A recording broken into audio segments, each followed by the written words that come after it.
Hello everyone, কেমন আছেন সবাই? আশা করছি সবাই খুব ভালো আছেন আর সুস্থ আছেন।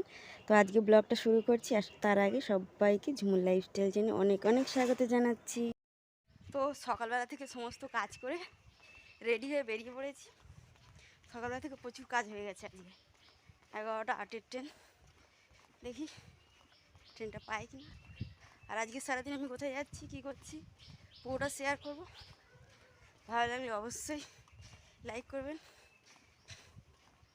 তো গেট পড়ার আওয়াজ আসছে, একটু দৌড়াতে হবে, নাহলে ট্রেনটা পৌঁছে পাবো না। যাই হোক, এখন একটু দৌড়ে নিই।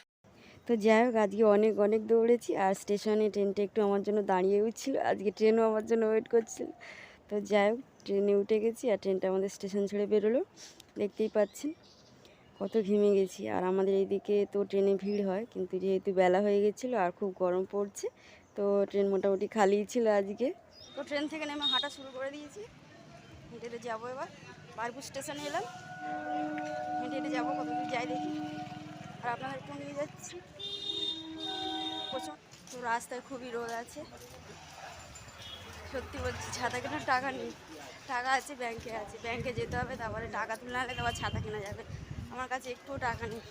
আর আমার দুটো ছাতা দুটোই খারাপ হয়ে গেছে। তো এভাবেই রোদের মধ্যে কষ্ট করতে হবে আমাকে, যতক্ষণ না ছাতা কিনতে পারছি। তো এভাবেই রোদের মধ্যে। তো বন্ধুরা, দুপুর হয়ে গেছে, সবাইকে শুভ দুপুরে অনেক অনেক শুভেচ্ছা। আর এত গরম পড়ছে, এত রোদ হয়েছে, কেউ বাইরে বেরোয়নি। তো আজকে অনেক দিনের পরে আমি কাজে এসেছি। আর এখন বেলা গড়িয়ে দুপুর হয়ে গেছে, দুপুর মানে 2:30-3টে বাজে, ভাতও খেয়ে নিয়েছি। আজকে আমি অনেক লেট করে এসেছি, সেই মানে চৈত্র সেলের শেষ দিন বেচা কেনার পরে আজকে এসেছি। দাদা অনেকবার করে ফোন করে করে, তারপরে সেই গরমে রোদের মধ্যে বেরোতে ভালো লাগে না। আর তারপরে কাজ বাজ বাড়ি থেকে বেরোতে আমার একদম ভালো লাগে না। আর বাবা মাকে ছেড়ে বাইরে বাইরে থাকতে আমার একদমই ভালো লাগে না। খুব মন খারাপ লাগছে, খুবই মিস করছি। আর আজকে দুপুরবেলা আমার একা একা ভাত খেতে হয়েছে বাড়িতে। দিদির সাথে ডেলি দিন ভাত খাই, দিদি বাবার সাথে। আজকে একা একা ভাত খেলাম, মনটা যেন খুবই খারাপ লাগছে। কখন যে বাড়ি যাব ভালো লাগছে না, একা একা বসে আছি। দুটো কাউন্টার, একটা কাউন্টারে দাদাকে থাকতে হচ্ছে, একটা কাউন্টারে আমাকে থাকতেই হবে। কথা বলার জন্য কেউ নেই, শুধু আপনারা আছেন। এখন আপনারই আমার ভরসা আর আশা। তো বসেছিলাম, একটু কথাও বলে নিচ্ছি। কি সাদা বরফ আছে, 20 টাকা করে, ওটা দিতে বললো।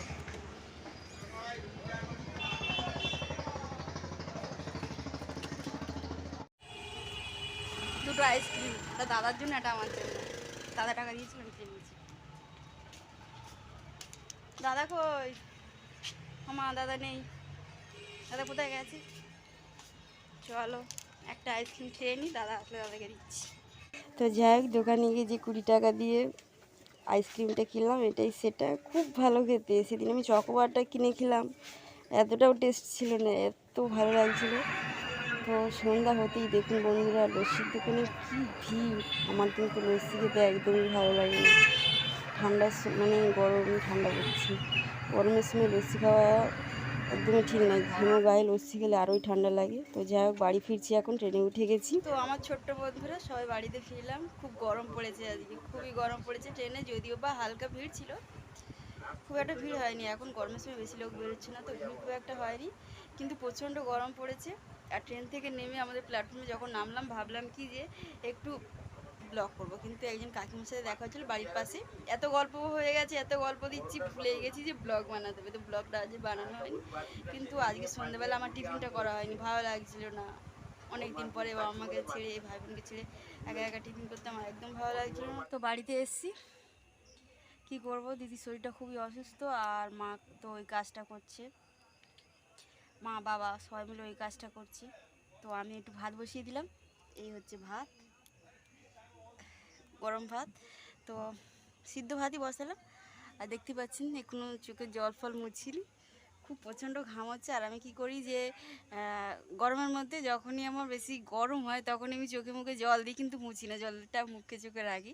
এটা হচ্ছে গরমের সময় আমার খুব ভালো লাগে, তো এটাই করেছি। মুখ চোখ থেকে এখনও জলটা মুছিনি। চালটা জলে দিয়ে দিয়েছি আর সিদ্ধ ভাত বসিয়ে দিয়েছি। তো ভাত সিদ্ধ হয়ে গেলেই, মানে সিদ্ধ ভাত হয়ে গেলেই খাবো। গরমে যেন আমার শরীর হাঁসফাঁস হয়ে যাচ্ছে, এত গরম পড়েছে। আর দৌড়ে এসে ভাত বসাতে হলো। দিদি বললো ভাত বসা। দিদির গরমে প্রচণ্ড কষ্ট হচ্ছে। ওর আবার বিকালে এক্সট্রা করে ওর একটা রান্না করতে হয় ডেলি দিনই। এটা হচ্ছে জীবন। তো ভাত বসিয়ে দিয়ে এসে খাম ভাঙতে বসে গেছি। অনেকটাই খাম ভাঙা হয়ে গেছে, এই দেখুন। মানে এগুলো টেপ লাগাবো, আর টেপ লাগানো খাম অনেকটাই জড়ো করে দিয়েছি। তো যাই হোক, খাম ভাঙতে বসে গেছি। আর ওইদিকে টেপ লাগিয়ে দিয়েছি, আর এই খামগুলো টেপ লাগানো হয়নি। আর তারপরে দিদি বললো সিদ্ধটা মাখতে চলে গেলাম। আর সবাই খাচ্ছিলো গরম ভাত, কিন্তু আমার গরম ভাত খেতে ইচ্ছা হয়নি। তো গরম ভাতে জল ঢেলে নিয়েছি আজকে। তো বন্ধুরা, আমার রাতে ডিনার কমপ্লিট হয়ে গেছে। আর রাতে কী খেলাম আপনাদের সাথে শেয়ার করলাম। আর এখন শুধু মাথার চুড়িটা বাঁধতে হবে, কিন্তু আমি আজকে একদম বাঁধবো না, একদম ভালো লাগছে না গরমের মধ্যে। ব্লগটা আমি এই পর্যন্তই রাখছি। গুড নাইট বন্ধুরা, আর সবাইকে টাটা।